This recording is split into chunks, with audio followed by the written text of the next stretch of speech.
Hey church, it's been a while. This is Lesa Johnson. I'm here today to continue the current Summit Up video series, How to Restore God's Plan for Our Lives. Today I get to bring it in for a landing. My name's Lesa Johnson. I lead the Grief Share Ministry here and I'm on the board. Mostly, I'm a lover of all you people. So how do we restore? How do we become restored? God's plan in our lives, it seems like all of the time, we get juked, we get lost, we get off our track, right? One of my life verses I've shared before is Jeremiah 29:11. For I know the plans I have for you, said the Lord. Plans to prosper you, plans not to harm you, and plans to give you a hope in the future. Now, I paraphrase that a little bit, but I say that verse a lot because it is my life verse. And you know what? Life is hard, but God is in the restoration business. He is the ultimate healer and restorer.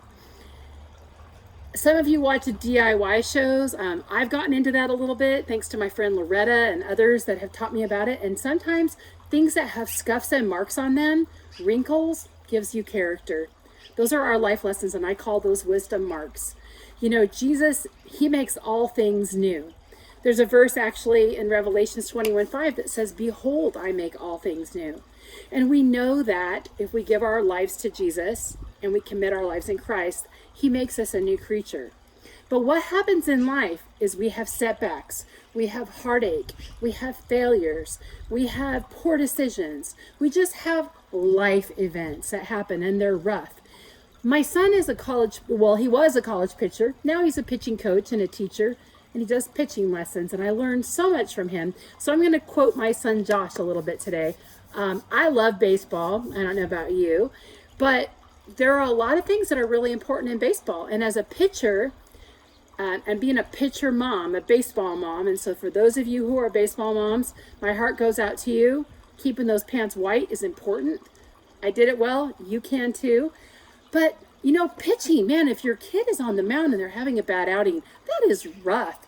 I mean, we sit there and we pray and we shout affirmations to them. And we say, attaboy, come on, kid, you got this. And then somebody in the back stand of the stand yells, just throw strikes. That guy. There's always that guy. But, you know, we know that encouragement is important. But more important, I think, is the mental game. And so being inside the athlete's head is no different than being inside the person's head. I know for my son, over the years of studying psychology and playing college sports, he's learned to press reset. He's had a place, if he has a bad outing on the mound, that he may actually, he'll work through it, he'll isolate each pitch from the prior, and he says that to break things down into separate events. Just because you had a bad outing, I mean, maybe you have a heavy breaking fastball and you hit a lot of batters. That's part of baseball. But if you do that and you hit a batter, you got to shake it off and you got to get back in there and break things down into separate events. The previous event doesn't have to impact the future event, right? So we learn that lesson, and that's wisdom. But sometimes we get caught up in the bad events and we think, oh, that's just going to happen over and over again. There's no hope for me. Well, you know what? There is hope. And here's why. When you come to church, like Heights Church, which is so great, we have fans in the stands. Fans in the stands are your life group, your pastors, your friends, the other leaders. Fans in the stands are going to encourage you. They do it for me and they'll do it for you.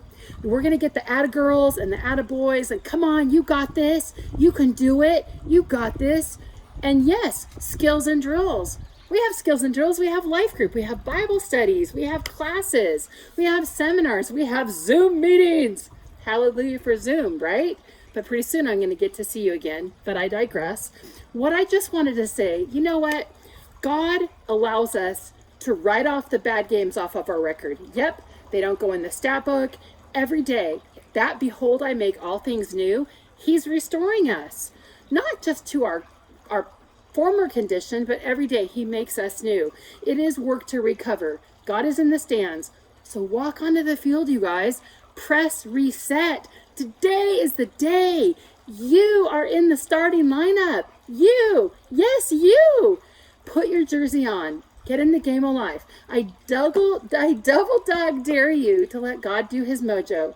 and restore you because He is the God of restoration. Have a wonderful day.